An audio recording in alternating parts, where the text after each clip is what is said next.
तुमने कभी कोई अच्छी बात की है? अच्छा जी, मैंने कोई अच्छी बात नहीं की, मैं हमेशा तुम्हारे फायदे की बात करती हूँ। अच्छा, ये और बात है कि तुम्हें बाद में एहसास होता है, तुम रियलाइज करते हो कि मैं हमेशा तुम्हारे फायदे की बात करती हूँ। ठीक है ठीक है ठीक है, मुझे बताओ तुम क्या कह रही हो?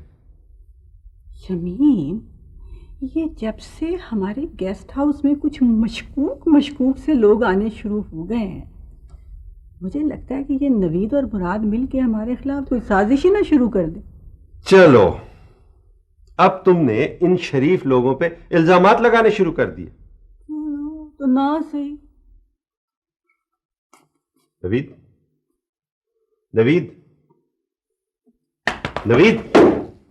कौन है? सॉरी सर, हो मैं नींद में था। जी मुझे पता है कि आप नींद में थे। आए वो लोग?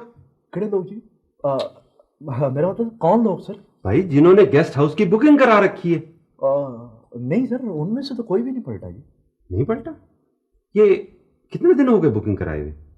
10 दिन हो गए जी। 10 दिन हो गए बुकिंग कराए हुए?